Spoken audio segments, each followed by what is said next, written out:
1839년 6월 광저우 호문 해변 중국 관리 임칙서가 수만 명의 군중 앞에서 명령을 내렸습니다. 아편을 모두 바다에 버려라. 영국 상인들에게서 압수한 아편 1400톤 23일 동안 바닷물에 녹여버렸습니다. 1년 뒤 영국 군함이 중국을 공격했습니다. 세계에서 가장 부유했던 청나라가 무너지기 시작했습니다. 오늘은 아편 전쟁 이야기를 들려드리겠습니다. 차 한 잔이 어떻게 전쟁으로 그리고 중국의 100년 굴욕으로 이어졌는지 그 충격적인 역사를 추적합니다. 18세기 중국은 세계 최강국이었습니다. 청나라, 만주족이 세운 제국이었습니다.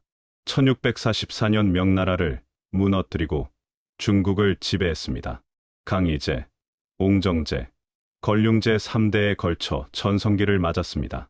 영토는 아시아 대륙의 4분의 1점, 몽골, 티베트, 신장, 대만까지 포함했습니다. 인구는 3억 명, 당시 세계 인구의 3분의 1이었습니다. 경제도 압도적이었습니다. 세계 GDP의 30%를 차지했습니다. 도자기, 비단, 차, 전 세계가 중국 제품을 원했습니다. 특히 차는 유럽에서 폭발적 인기를 끌었습니다. 영국인들은 차 없이는 살 수 없었습니다. 하지만 중국은 외국 물건을 필요로 하지 않았습니다. 자급자족이 가능했습니다. 걸륭제는 1793년 영국 사절에게 이렇게 말했습니다. 우리는 모든 것을 가지고 있다.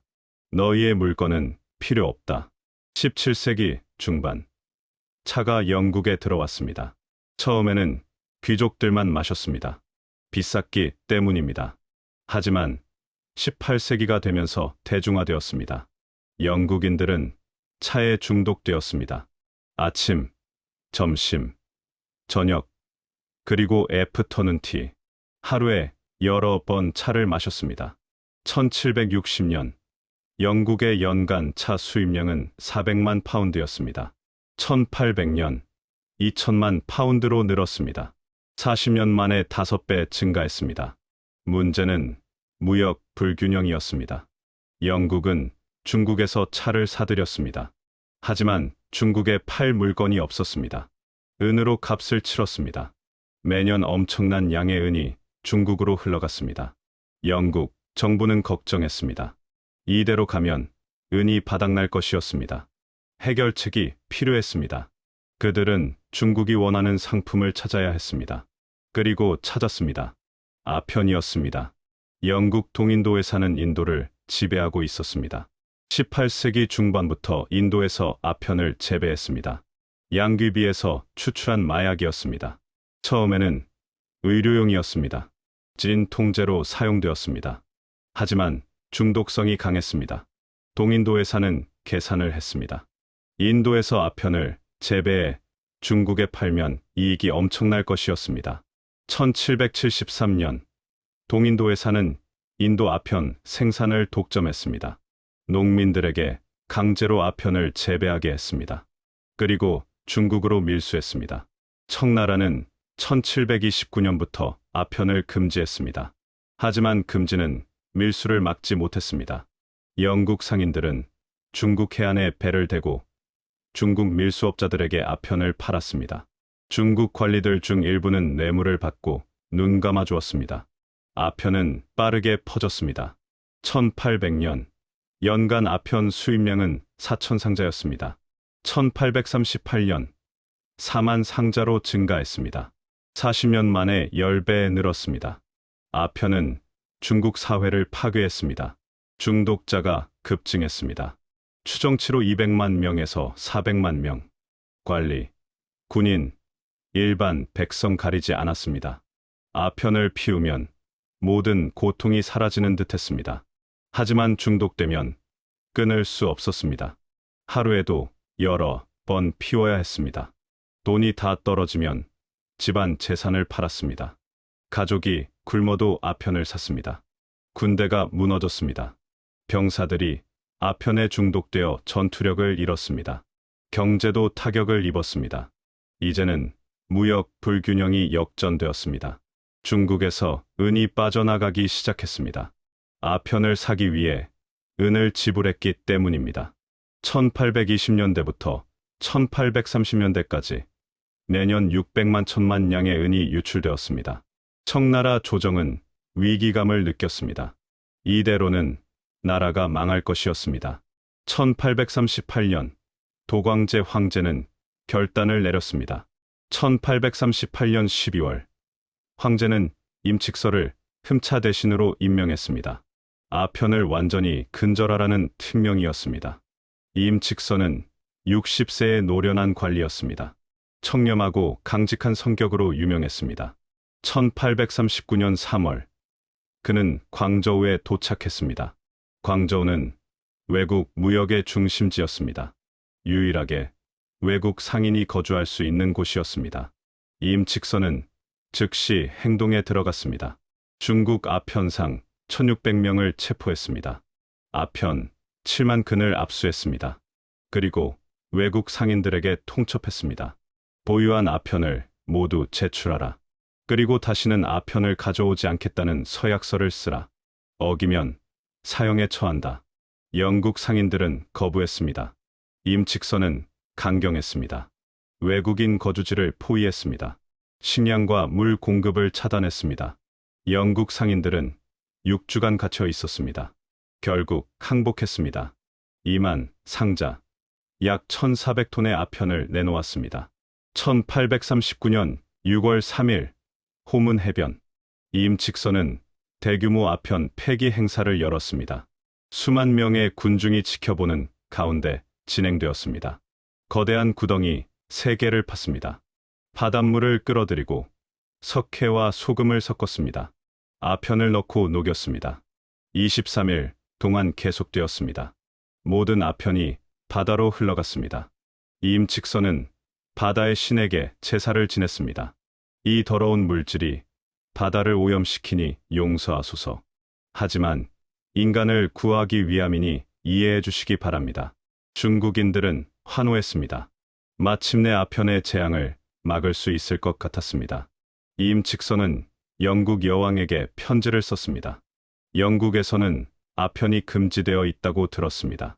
자기 나라에서는 금지하면서 다른 나라에 파라해를 끼치는 것이 옳습니까? 이것은 도덕에 어긋납니다. 하지만 이 편지는 여왕에게 전달되지 않았습니다. 영국 정부는 다른 계산을 하고 있었습니다. 1839년 10월 아편 폐기 소식이 런던에 도착했습니다. 영국 상인들은 정부에 보상을 요구했습니다.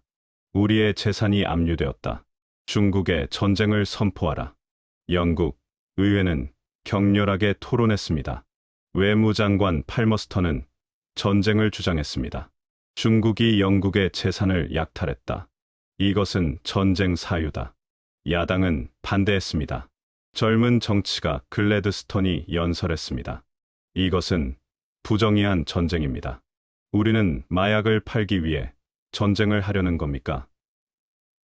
역사가 우리를 수치스럽게 기록할 것입니다. 하지만 찬성이 271표, 반대가 260표, 단 9표 차이로 전쟁이 결정되었습니다. 1840년 2월 영국은 원정군을 파견했습니다. 16척의 군함, 4척의 무장 증기선, 540문의 대포, 4,000명의 병사. 명분은 자유무역의 보호였습니다. 하지만 실제로는 아편 무역을 계속하기 위한 전쟁이었습니다. 역사는 이것을 아편 전쟁이라고 부릅니다. 1840년 6월 영국 함대가 광저우에 도착했습니다. 하지만 바로 공격하지 않았습니다. 북쪽으로 올라가 저장성 연안을 봉쇄했습니다. 닝보, 저우산을 점령했습니다. 중국은 충격에 빠졌습니다. 청나라 군대는 영국군을 막을 수 없었습니다. 기술 격차가 너무 컸습니다. 영국군은 증기선을 가지고 있었습니다. 바람에 의존하지 않고 움직일 수 있었습니다. 대포도 훨씬 강력했습니다. 사정거리가 길고 정확했습니다. 청나라 군대는 여전히 활과 창, 구식 대포로 싸웠습니다. 한 전투에서 청군 수백 명이 죽었을 때 영국군 사상자는 2명뿐이었습니다. 도광제 황제는 당황했습니다. 임칙서를 해임했습니다. 내가 아편을 폐기해서 이 전쟁이 일어났다. 임칙서는 유배되었습니다. 황제는 협상을 시도했습니다. 하지만 영국의 요구는 터무니없었습니다. 1841년 초 잠시 휴전이 있었습니다. 협상이 진행되었습니다. 하지만 양측 모두 불만족스러워했습니다. 1841년 여름 전쟁이 재개되었습니다. 영국군은 양자강으로 진격했습니다. 상하이를 점령했습니다. 난징으로 향했습니다. 난징은 중국 남부의 중요한 도시였습니다. 영국 군함이 양자강을 거슬러 올라갔습니다. 청나라 군대는 속수무책이었습니다. 1842년 8월 영국군이 난징 성 밖에 도착했습니다. 성을 포위했습니다. 청나라 조정은 공황 상태였습니다. 난징이 함락되면 베이징까지 위험했습니다. 도광제는 항복을 결정했습니다. 전권 대신을 보내 협상하게 했습니다. 8월 29일 영국 군함 코널리스호에서 조약이 체결되었습니다. 난징 조약, 중국 역사상 최초의 불평등 조약이었습니다. 난징 조약의 내용은 굴욕적이었습니다. 첫째, 배상금, 은 2,100만 달러를 지불해야 했습니다. 폐기한 아편값 600만 달러, 영국 상인 빚 300만 달러, 전쟁 비용 1,200만 달러. 청나라 재정에 거의 3년치였습니다. 둘째, 항구, 개방, 광저우, 푸저우, 샤먼, 닝보, 상하이 5 항구를 개방해야 했습니다. 영국 상인이 자유롭게 거주하고 무역할 수 있었습니다. 셋째, 홍콩 하량, 홍콩 섬을 영국에 영구히 넘겼습니다. 영원히 영국 땅이 되는 것이었습니다. 넷째, 관세 협정. 중국이 일방적으로 관세를 정할 수 없었습니다. 영국과 협의해야 했습니다. 다섯째, 영사 재판권. 영국인이 중국에서 범죄를 저질러도 중국 법으로 재판할 수 없었습니다. 영국 영사가 재판했습니다. 이것은 주권 침해였습니다. 중국은 자기 땅에서 외국인을 재판할 권리를 잃었습니다. 난징 조약 후에도 문제는 계속되었습니다. 영국은 더 많은 것을 원했습니다. 중국 내륙으로 들어가고 싶었습니다. 베이징에 공사관을 설치하고 싶었습니다. 아편 무역도 합법화하고 싶었습니다. 1856년 구실이 생겼습니다. 에로우 호 사건. 중국 관리가 홍콩 선적 배를 수색하고 선원을 체포했습니다. 영국은 이것을 구실로 다시 전쟁을 시작했습니다. 이번에는 프랑스도 참여했습니다. 선교사가 살해되었다는 이유였습니다. 제2차 아편 전쟁 또는 에로우 전쟁이라고 부릅니다. 1856년부터 1860년까지 계속되었습니다. 영국 프랑스 연합군은 광저우를 점령했습니다. 북쪽으로 진격했습니다. 1858년 텐진 조약을 맺었습니다. 10개 항구를 추가로 개방하고 외국인의 내륙 여행을 허용하고 기독교 선교를 허용했습니다. 하지만 청나라 조정은 조약 비준을 거부했습니다. 1860년 전쟁이 재개되었습니다. 영국 프랑스 연합군이 베이징으로 진격했습니다. 청나라 군대는 무너졌습니다. 한풍제 황제는 피난을 갔습니다. 허베이성 청더의 여름 궁전으로 도망쳤습니다. 10월 6일 연합군이 베이징에 입성했습니다. 그들은 원명원을 발견했습니다. 원명원은 청나라 황제의 여름 궁전이었습니다.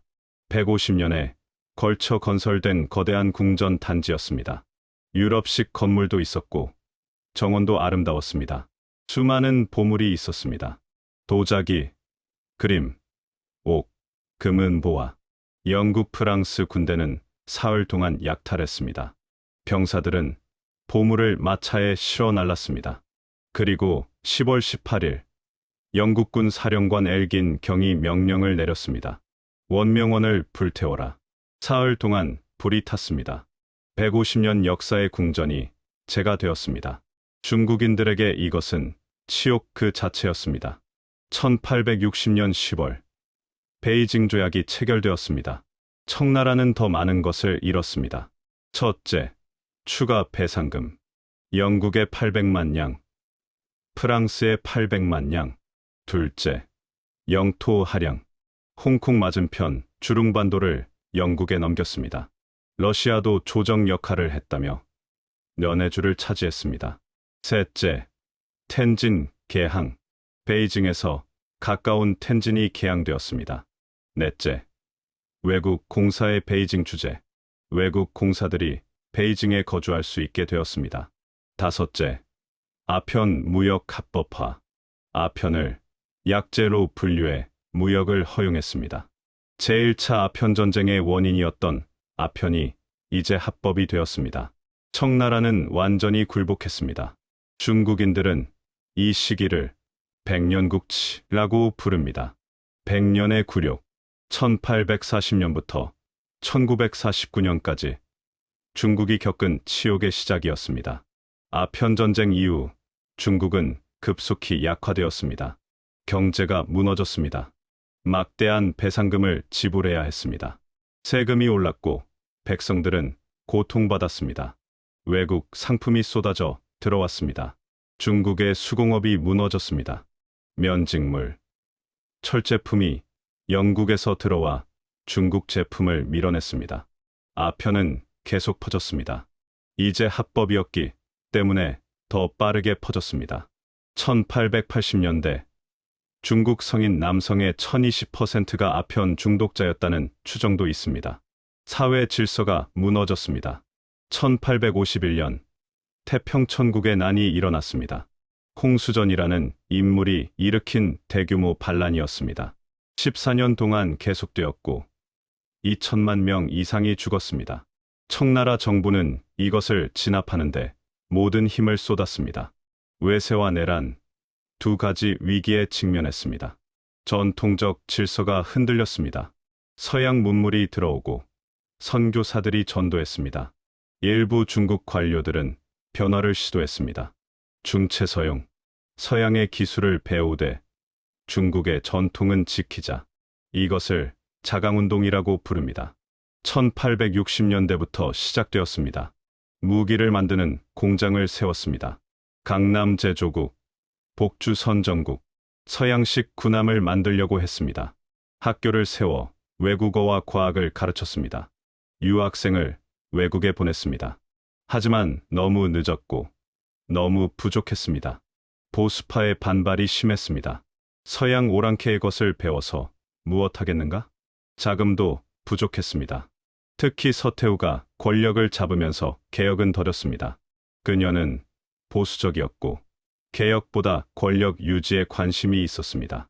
1894년 청일전쟁이 일어났습니다. 일본이 조선을 놓고 중국과 싸웠습니다. 청나라가 완패했습니다. 30년간 추진한 자강운동이 실패했음을 증명했습니다. 일본은 중국보다 늦게 개항했지만 더 빠르게 근대화했습니다. 임칙선은 어떻게 되었을까요? 1840년 그는 아편 폐기의 책임을 지고 해임되었습니다. 신장으로 유배되었습니다. 중국 서북쪽 끝 사막 지역이었습니다. 그곳에서 3년을 보냈습니다. 61세에서 64세까지 1845년 복권되었습니다. 다시 관직에 임명되었습니다.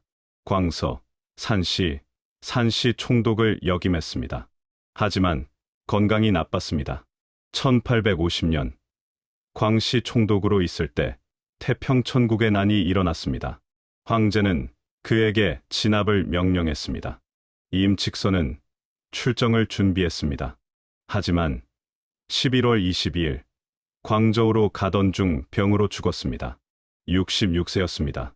그는 죽을 때까지 아편과 싸웠습니다. 중국인들은 그를 민족 영웅으로 기억합니다. 외세에 맞서 싸운 애국자. 하지만 그의 노력은 전쟁을 막지 못했습니다.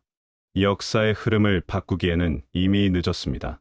아편 전쟁은 왜 중요한가? 첫째, 중국 근대사의 시작입니다. 1840년은 중국 근대의 출발점으로 간주됩니다. 이전까지 중국은 세계의 중심이라고 생각했습니다. 하지만 아편전쟁으로 서양의 힘을 깨달았습니다. 둘째, 불평등 조약 체제의 시작입니다. 난징 조약 이후 수십 개의 조약이 맺어졌습니다. 모두 중국에 불리한 조약이었습니다. 영국, 프랑스, 미국, 러시아, 독일, 일본 모든 열강이 중국에서 이익을 챙겼습니다. 셋째, 반제국주의 민족주의의 탄생입니다. 중국인들은 외세의 침략에 분노했습니다. 이것이 나중에 의화단 운동, 신의 혁명으로 이어졌습니다. 넷째, 동아시아 질서의 재편입니다. 중국 중심의 조공 체제가 무너졌습니다. 서양식 국제 질서가 들어왔습니다. 한국, 일본도 영향을 받았습니다. 다섯째, 자본주의와 제국주의의 폭력성을 보여줍니다. 영국은 자유무역을 명분으로 내세웠습니다. 하지만 실제로는 마약을 팔기 위한 전쟁이었습니다. 당시 서양은 이것을 어떻게 봤을까? 영국 정부의 입장은 명확했습니다. 중국이 자유무역을 방해했다. 우리는 권리를 지킨 것이다. 아편에 대해서는 언급을 회피했습니다. 영국 대중도 대부분 정부를 지지했습니다. 중국인들은 오만하고 야만적이다. 교훈을 주어야 한다. 하지만 비판적 목소리도 있었습니다. 글래드스턴은 계속 반대했습니다. 이것은 부정의한 전쟁이다. 일부 선교사들도 비판했습니다. 기독교 국가가 마약을 팔다니 수치스럽다. 하지만 소수였습니다. 19세기 서양은 제국주의 시대였습니다. 유럽 열강은 아시아, 아프리카를 식민지로 만들었습니다. 아편전쟁은 그 과정의 일부였습니다.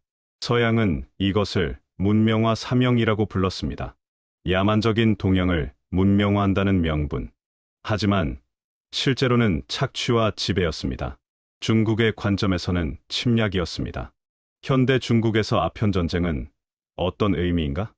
백년국치의 시작입니다. 1840년부터 1949년까지 중국이 겪은 굴욕의 역사. 이것은 중국 근대사 교육의 핵심입니다. 모든 중국인은 학교에서 아편전쟁을 배웁니다. 외세의 침략, 민족의 순환, 임칙서는 영웅으로 추앙받습니다. 광저우에는 임칙서 기념관이 있습니다. 호문에는 아편 폐기를 기념하는 박물관이 있습니다. 매년 6월 3일 아편 폐기 기념일에 행사가 열립니다. 아편전쟁은 애국주의 교육의 도구입니다. 우리는 다시는 약해져서는 안 된다. 강한 중국을 만들어야 한다. 홍콩 반환도 이 맥락에서 이해됩니다. 1997년 홍콩이 중국으로 돌아왔을 때 중국인들은 환호했습니다. 백년국치의 한 조각이 해결되었다. 현대 중국의 외교 정책, 군사력 강화, 경제 발전, 모든 것이 다시는 굴욕당하지 않겠다는 결의와 연결됩니다. 아편전쟁은 역사적 트라우마입니다. 아편전쟁은 왜 일어났을까? 차 한 잔에서 시작되었습니다. 영국이 차를 원했고 중국은 은을 원했습니다.